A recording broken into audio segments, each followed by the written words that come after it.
Tadi sampai di tengah main kan? Tiga, dua, satu, record bro. Bismillahirrahmanirrahim. Assalamualaikum warahmatullahi wabarakatuh.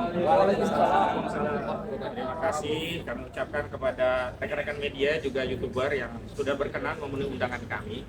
Dan hari ini kami ingin memberikan respon secara terbuka terhadap informasi yang sampai kepada publik. Sayangnya sampai kepada publik, tapi tidak pernah sampai kepada kami. Padahal perkara soal laporan yang dilaporkan oleh saudara Joko Widodo itu adalah laporan yang menyebabkan klien kami, Pak Roy Suryo dan kawan-kawan ini menjadi tersangka. Sehingga sejatinya yang paling berkepentingan terhadap informasi update kasus penanganan kasus ini tentu adalah para pihak, yakni khususnya terlapor yang hari ini statusnya menjadi tersangka, bukan media, bukan publik, bukan hal-hal yang tidak relevan dan tidak berkaitan. Baik, pertama yang ingin kami berikan respon terhadap informasi yang disampaikan tidak secara tegas oleh Direktur Tindak Pidana Umum Polda Metro Jaya, Kombes Pol Iman Imanuddin, yang kemarin telah mengumumkan informasi akan ada tahap 2, namun tidak secara tegas menyampaikan berkas P21. Walau sejumlah media memberikan judul pemberitaan seolah-olah berkas tadi sudah P21. Berkenaan dengan hal itu, beberapa hal penting kami untuk sampaikan dan tegaskan ulang sebagai berikut. Yang pertama, bahwa proses penyelidikan dan penyidikan sampai akhirnya menimbulkan status tersangka kepada salah satu warga negara, atau setidaknya ada 8 sebelumnya begitu, itu adalah tindakan pro justisia. Sehingga segala hal yang berkaitan dengan tindakan pro justisia harus dilakukan secara pro justisia. Kedua, segala hal yang berkaitan dengan hukum acara dalam penyelenggaraan tindakan pro justisia, baik sejak penyelidikan sampai penyidikan, bahkan nanti sampai penuntutan jika sampai di sana, semuanya mengacu kepada Kitab Undang-Undang Hukum Acara Pidana. Dan dalam konteks hukum acara dalam Kitab Undang-Undang Hukum Acara Pidana, baik yang lama maupun yang baru, tidak ada satupun kewajiban bagi penyidik untuk menyampaikan informasi perkembangan kasus kepada publik, terkecuali apabila pihak-pihak yang berkenaan langsung dengan perkara atau memiliki hubungan kepentingan langsung sudah diberikan informasi demi keterbukaan bagi publik, maka tidak mengapa sebagai bentuk transparansi penyidik baik melalui pejabat yang terkait maupun representasi jabatan terkait, dalam hal ini misalnya divisi humasnya, itu bisa menyampaikan informasi perkembangan perkara kepada publik. Selanjutnya, justru dalam perkara penanganan kasus laporan saudara Joko Widodo yang dilaporkan pada 30 April 2025 yang lalu, kami selaku pihak yang berkepentingan, yakni Roy Suryo dan kawan-kawan, sampai hari ini tidak mendapatkan satupun informasi atau setidaknya dikirimkan surat perkembangan penanganan hasil penyidikan atau perkara ini tentang update-nya seperti apa.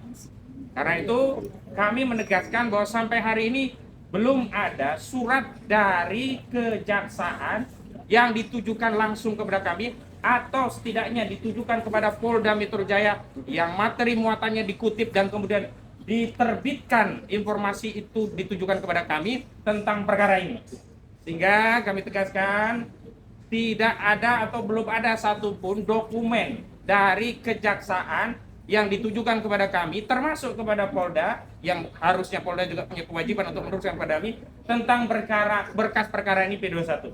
Sekali lagi, belum ada berkas perkara yang dinyatakan secara eksplisit oleh pihak kejaksaan, baik secara langsung oleh pihak kejaksaan, baik melalui representasi Polda Metro Jaya, baik yang ditujukan kepada Polda maupun kepada kami, karena biasanya setiap perkembangan kasus itu sisinya atau tembusannya ditujukan kami tentang perkara ini.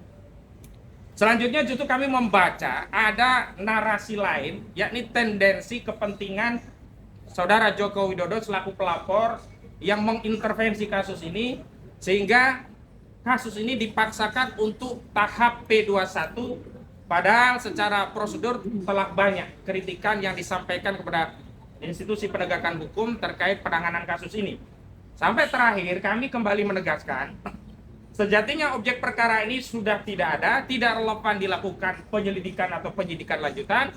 Karena apa?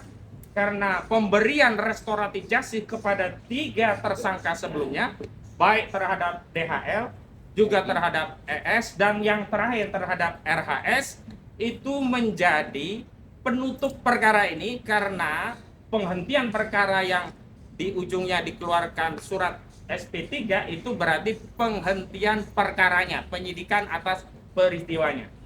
Sehingga kalau tetap dipaksakan bahwa dalihnya bagi yang di SP3 itu karena meminta maaf kepada Joko Widodo atau setidaknya sudah sowan ke Sulu kepada Joko Widodo sehingga mendapatkan persetujuan diberikan SP3 oleh saudara Joko Widodo, sekali lagi justru ini makin menegaskan bahwa hukum ada di bawah kendali saudara Joko Widodo. Karena apa?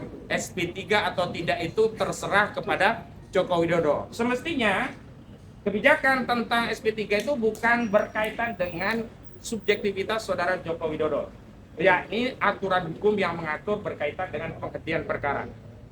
Bahwa benar pemicu dari penghentian itu adalah adanya permohonan restoratif justice dari sejumlah tersangka, tidak keseluruhannya. Saya sebutkan saja, ada Egy Sujana, ada Damai Hari Lubis, dan juga ada Krispon Hasiholan Sianipar.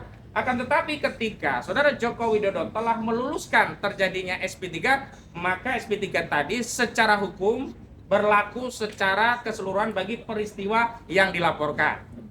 Lalu ada kemudian sanggahan yang menyampaikan bahwa ada peristiwa yang berbeda terhadap klien kami yang saat ini masih berstatus tersangka.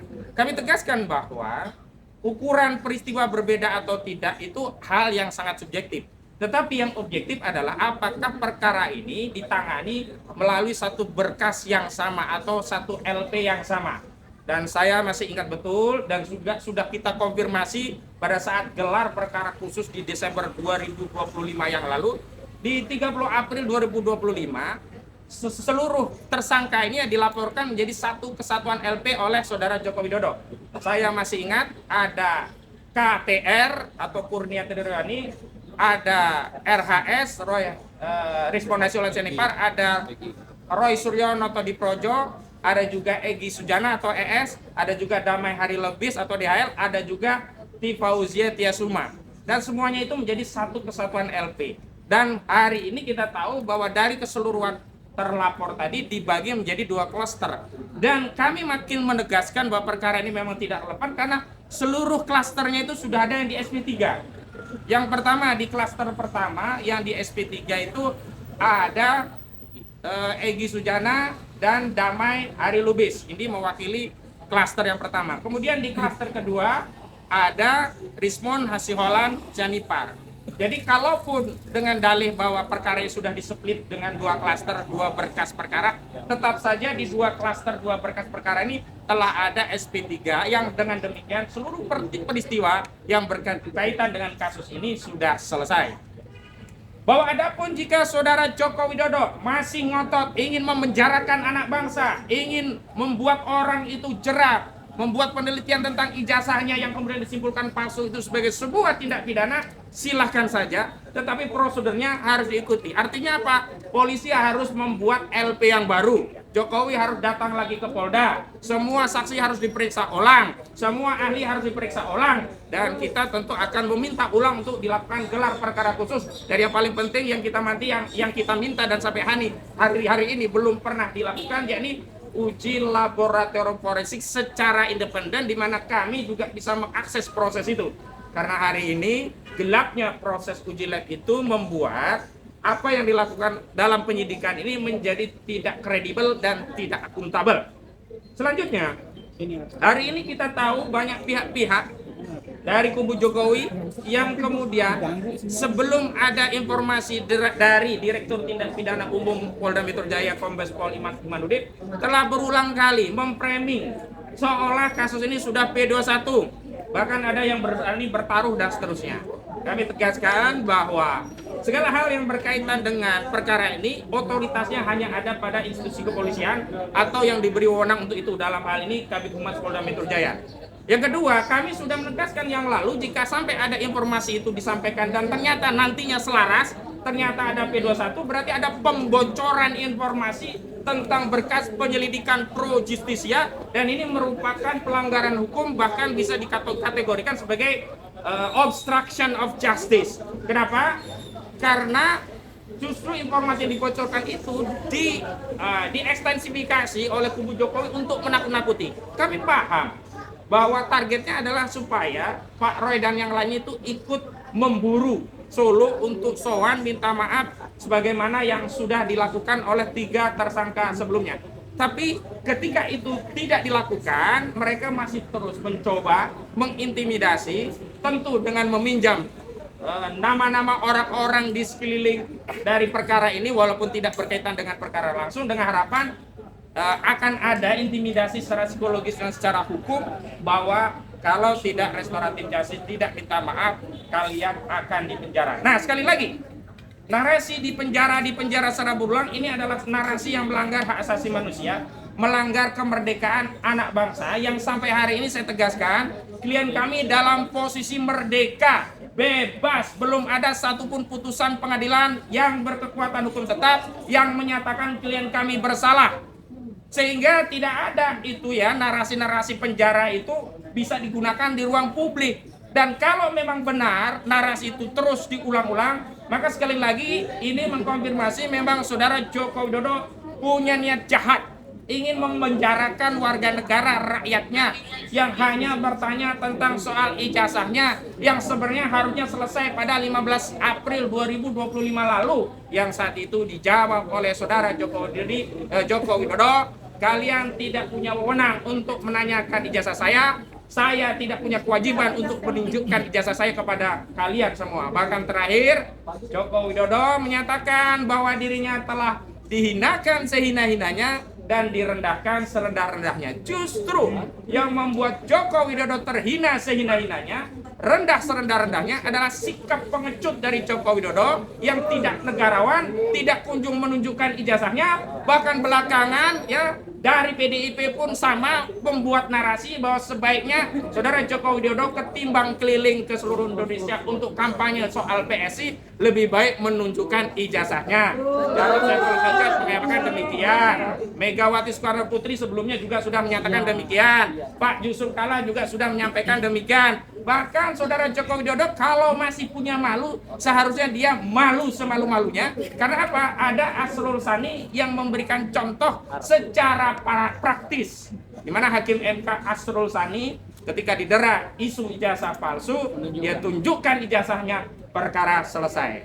Dan yang paling akhir sebelum nanti dari Pak Roy dan yang lainnya, bahwa hari ini selain merespon dari apa informasi yang disampaikan ke media yang harusnya itu sampai kepada kami dan kami tidak pernah menerima informasi itu, nanti juga kami sampaikan bahwa klien kami hari ini melakukan apa yang disebut dengan WL. Dan WL ini adalah bagian dari yang kami sinyalir tidak profesionalnya penegakan hukum kasus ini karena melakukan perlakuan yang berbeda, tebang pilih tebang. Pada Firly Bahuri sudah status tersangka bertahun-tahun tidak pernah ada kewajiban wajib lapor, sementara kepada Roy Suryo dan kawan-kawan sampai hari ini diminta terus WL. Nah, ini yang paling penting. Baik, itu dari saya selaku pengantar koordinator, dan selanjutnya dari tim lawyer, dan nanti juga ada dari klien kami prinsipal yang hari ini mengadakan wajib lapor. Untuk awal mungkin